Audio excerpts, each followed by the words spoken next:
So I have Sutapa Basu today. She has her newfound interest in writing children's fiction as well as nonfiction. Her latest foray into children's writing is into a nonfiction book called Birth of Our Nation. And the previous book that she wrote is one of my favorite called the Thakurmar Jhuli. So Sutapa Basu, welcome to Writer's Melon. Let's talk about your writing process for children. Thank you so much, Priyanka. And it's lovely to be on Writersmelon. And thank you very much, Writersmelon, for having me here. So you wanted to know my process of writing for children? Yes. Well, the first thing that comes to my mind is what is going to engage children. So I go back to my own childhood. And the moment I do that, I remember the stories that my grandmother told me. Many of them from this heritage children's literature, which I think every Bengali knows, which is called Thakurmar Jhuli, which was actually published nearly 100 years ago. And that was the first written,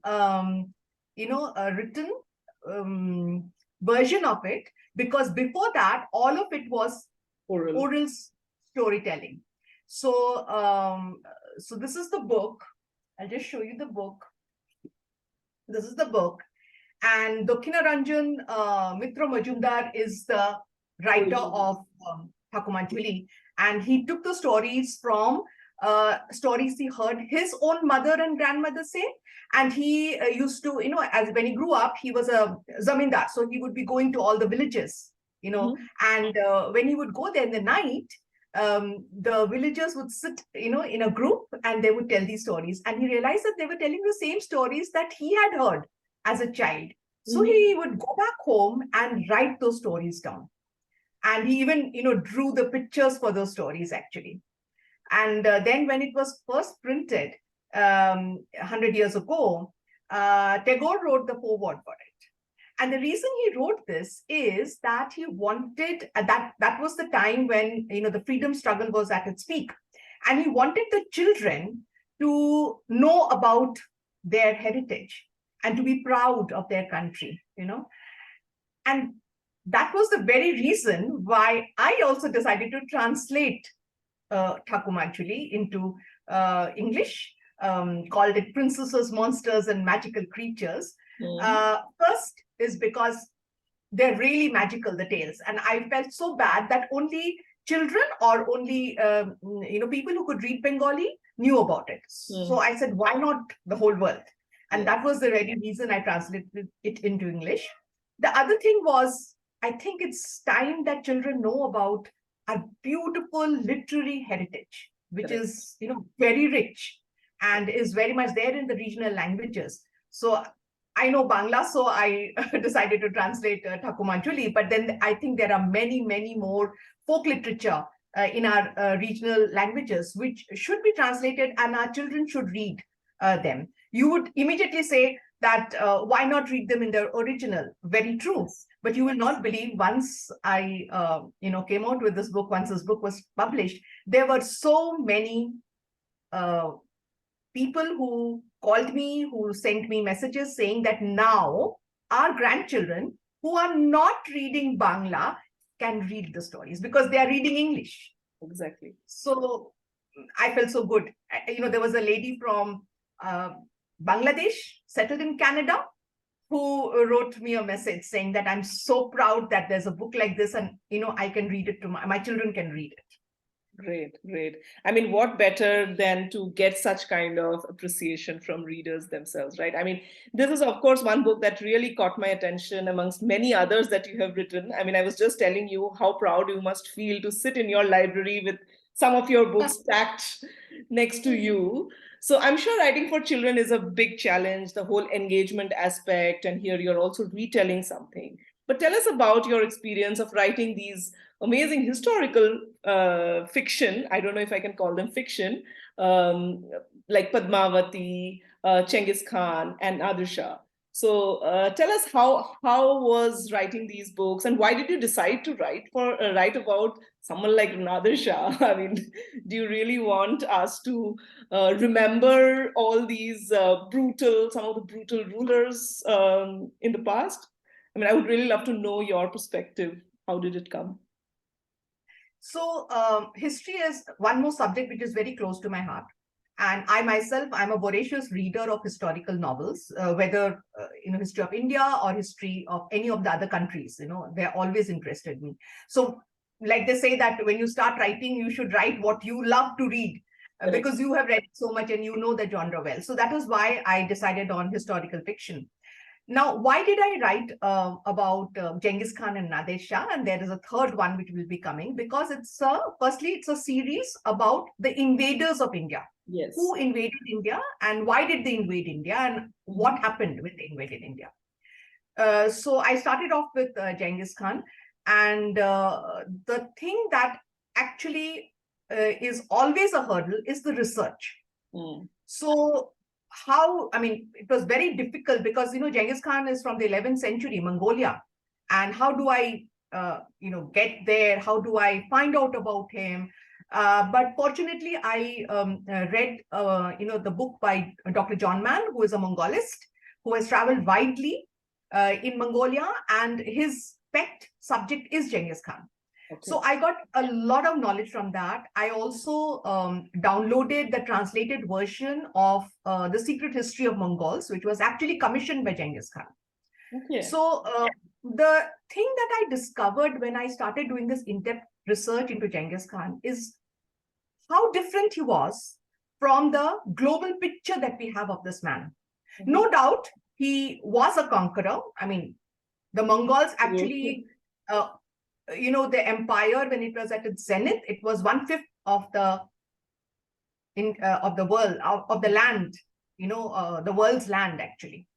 And there's also been a study, a genetic study, which says that every fifth Asian is a descendant of Ghenghiz Khan. Yes. So that's also there. Yeah. But beyond that, what I discovered is that Ghenghiz Khan was not only a conqueror, not only a bloodthirsty barbarian, as he is often portrayed. Why? Because number one, he was a man who gave property rights to women in his empire at a time when, in the so-called civilized Western world, women were just belongings. They had no rights at all. So he gave the matriarch of the family would own the property of that family.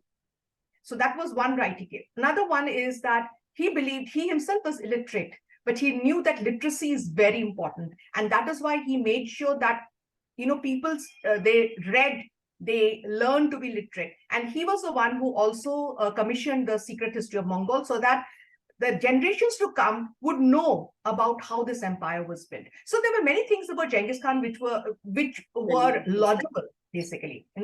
Also, that was I think the only land where all religions were accepted.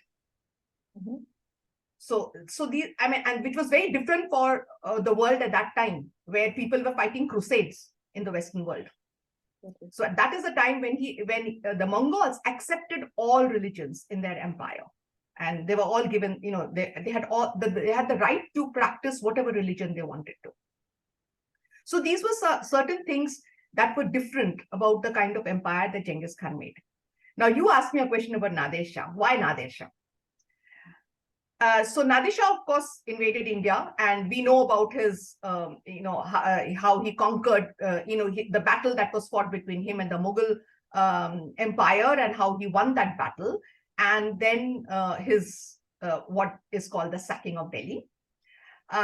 So again, when I did the research, I came to know so many facts which are not revealed. Number one, the biggest of the facts: Nadir Shah stole the Kohinoor. He never stole it. It was given to him. To him, yes. Along with the peacock throne. The then Mughal emperor simply opened the treasury to him. And he even offered him the crown, which was rightfully his, because he did defeat the Mughal empire or the Mughal forces. So he was the emperor of Delhi. And he was given the crown by the Mughal emperor, because he was so afraid of what Nadir Shah would do to him. And Nadir Shah gave it back to him. He told him that you can continue to be the emperor of Delhi as long as you give me an annual tribute. So he did not have any plans of, taking over the Mughal Empire. Now, let's come to the sacking of Delhi. The first thing that he did was to tell his troops that you are conquerors, but you don't need to prove it. So I do not want any complaints coming from the Delhi citizens against you. Now, the citizens of Delhi resented the fact that Nadir Shah had defeated the Mughal Empire and he was at that time the emperor. They resented that, and they resented the conquering Persian army. So they would constantly bait the Persian soldiers in the streets. Only when it came to the state or the situation when they started attacking Persian soldiers in the lanes and the alleys of Delhi is when Nadir Shah was compelled to teach the Delhiites a lesson. And when you let loose an army, it's very difficult to control it. So probably that is the reason why there was this massacre of Delhi. Exactly. But then Delhiites brought it on themselves, is what my research says. Exactly. I heard this wonderful quote about history, and I'm sure that must be a challenge for you also when you are doing historic research, that history is often written by people who are in power, right? So therefore, often it is biased. It is, let's say, giving you a picture which is more widely acceptable. I mean, we know a lot of historical facts, even about India and its post-freedom, post-independence, everything. That a lot of it is seen from the perspective of those who are in power, because that's how the world is. So have you come across such conflicts while writing, that you don't know which is the source of truth and what you should believe and what you should interpret? Because at the end, you are kind of responsible to your readers when you're writing it with your name. Absolutely. I have come across many situations where I had to sort through the facts. And when I'm telling you these facts so confidently, it is because I have studied different versions. And only when I find the same fact appearing in different versions and maybe contradicted by only a few versions is when I realize that that is a fact. So I am very, very careful when I am studying facts. Big responsibility, I go to validated resources, absolutely validated resources. I have to do that. And you're very right when you say, it says that the history is always written by the victors and never by the vanquished. While not, I'm not criticizing any historians, but it is true that for a long time in our country, we have been following the history that has been written by the Western historians. Yes. So obviously they will write what is acceptable for consumption by their audiences. It is only now that people have started really delving very deeply into the history of India. And I'll give you one instance, which is what is the genesis of my latest nonfiction book that I've written for the young readers called The Birth of My Nation. So I have been teaching, in schools for 25 years, both English and social studies. And I have been born in free India. But even then, when I started, I knew this. And when I started talking to, more people of my generation and also the younger generation, I realized that people believed that the India that was handed over by the British, by the British or the new government of independent India is the India that we know today, which begins from Ladakh to Kanyakumari and from Kutch to Arunachal Pradesh. But that was not so. And that, the reason is that only 60% of this land was given to us by the British because that is what they controlled. The rest of the land, the rest of the 40% were actually independent kingdoms which had alliances with the British. And the day the British left, the alliance lapsed and they became independent. So they had the choice of either being independent or aligning themselves with the Indian Union or with Pakistan. So how is it that we have this country? So this is actually the efforts and work of statesmen like Sardar Vallabhbhai Patel and the Secretary of the Home Ministry, Mr. V.P. Menon. It was their vision, their efforts in where they would go to, they went to each of these rulers and they convinced them, did not compel them, convince them that it would be better for them as well as for their people if they joined the Indian Union. And that is how they were able to bring all these states into the Indian Union and create the country that we know today, build the nation that we know today. Exactly. Surprisingly, this is not there in the history curriculum that is taught in the schools. While everything else is there, this part, which is so important, so significant, there are just one or two sentences which say that, India was unified after 1947, because they had a very short time to do it, because in 1950, the constitution was going to be declared. Before the constitution was declared, this Indian Union had to be completed. Right. So other than a few states like Goa and Pondicherry, most of the states did come into the Indian Union by 1950. So that is also one of the reasons why I wrote the Birth of My Nation, which is a non-fiction. So all the facts in it are verified from very validated resources like documentaries and archives, government archives, books written, by renowned authors about the different parts of India. So that is what it is, but it is not a history book. It is a story book where, there is a lady who's telling the stories to a group of children. And she says that, let me tell you the story of the birth of India, as well as the birth of all her 28 states and 8 union territories. So every chapter is dedicated to a state. So the children will get to know about the prehistoric times of that state, the history of that state, and then how the state was born. And then some states broke up, creating new states. So why did that happen? Yeah. That's like recent history, no? Absolutely, absolutely. And the entire, the style of writing is conversations between the storyteller and the children. So they will keep asking her questions. So try not to make it an interesting and intriguing read for young readers.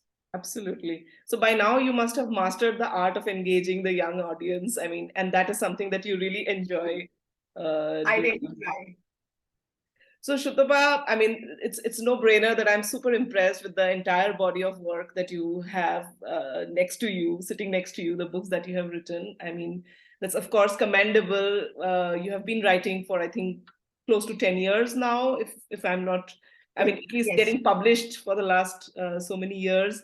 What has been some of the highlights of your writing journey, what you have learned? You have won so many awards. You have such great collaborations with various literature festivals, with the industry stalwarts. What has been some of your major learnings? So let me start off at the beginning. I have always been writing, even as a young child, but I never wrote with the intention of publishing. I mean, I never thought it was worth publishing, basically. But somewhere I think it helped me, because somewhere it sort of inclined me towards English literature. So my my studies have all been in English literature, and then I taught for about 25 years, and then I joined the publishing industry. So I was working with Oxford University Press, as well as with Encyclopedia Britannica, and then with Theseus Learning, designing and creating curriculum, mostly in English, ELT, that is. But then around 2014, I realized that if I don't start writing now, and fulfill the dream, which I dreamt ever since I was a child, I will never do it. So in 2014, I took a sabbatical from my corporate career. Everybody told me I'm mad to give up such a cushy job and just to write, when I didn't even know whether anybody would read my writing, would anybody publish my writing, and would anyone even spend money to buy my writing. So I decided to give it all up and really sort of devote myself to writing. Now, while I was doing that, Times of India floated the Write India contest. And I, like so many other people in the country, I think a lot of people, because it was one of the first of its kind, I also submitted my, short story. It was the first season, and the first author, the way it went was an established author would give a prompt, and you had to submit your short story based on that prompt. So the first one was Amish Tripathi, and I sent my story off. Absolutely no hopes, because there were some 800, I don't know, some 8,000 people who were actually.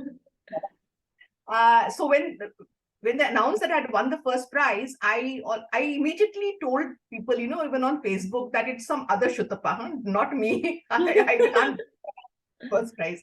But then Times of India contacted me, and so it was confirmed, it was validated. Now that gave me great confidence. It was really a moral booster for me. I realized that, okay, and especially when Amish, he personally told me that your story brought tears to my eyes. I said, okay, so my story is reaching the heart, which I want, which is what I wanted. So that is when I seriously got down to it, and I wrote my first book, which is a psychological thriller called Dangle. And again, fortunately, I found a publisher for it, Readomania Publishers, and they published the book. So, and then it was like I didn't look back anymore. What you just told me, that was definitely a milestone for me. And Write India gave me a platform, which helped me to get my confidence as a writer, and also to meet a huge community of writers. Because all the people who wrote for Write India, we became friends, because we met, they conducted some training sessions by these authors, and we met over there. And that is, I think, very important, that you interact with writers. And like you just said that, the literature festivals, I love going to them, because I meet authors, I speak to them, and I realize that my journey as an author is not unique. Every author goes through this. Every author goes through the self-doubts. And every author's journey is actually solitary. So then I realized that, okay, this is a community, and I can always interact with them. And I have been doing it, because one thing that I believe very strongly is that whenever I finish writing my final draft, I give it to a beta reader. And usually that beta reader is a fellow author, because they realize the importance of that beta reading. Yes. And you will not believe, one of my well-known books, which is Padmavati, The Queen Tells Her Own Story, which was published somewhere in 2017 and is still doing very well now. A beta reader read it and told me that the ending needs to be changed. It's not strong enough. And even today, I believe I changed the ending. And even today, I believe that I fully, give absolutely all my thanks to that beta reader, that for making the story as strong as it is. So I mean, all those beta readers have come to me only through that community of authors whom I keep meeting at the literature festivals. Also, when I'm a part of a panel discussion with renowned authors who are really established and who are so good at their craft, I learn so much from them. True. I really learn a lot from them, and that is why, I mean, I think literature festivals have been a learning curve for me very much as a writer. Absolutely. And I think the other milestone was, yes, I was, my book, The Curse of Nadir Shah, was awarded the Best Fiction by Author Awards, 2019. And it is a platform. I believe whenever there's an award function or awards have been given, it gives a kind of validation to that author's efforts, the craft, and they provide a platform for not just authors, also publishers, because the publishers also get a kind of forum where they can, they are given the credit for publishing such a book which can win an award. Correct. Amazing, Sutapa. I wish you all the best for your forthcoming books. And it was lovely talking to you. I'm so glad that you finally make it. And lovely having this conversation with you. Thank you very much. Have a nice day. Thank you. Thank you, Writersmelon.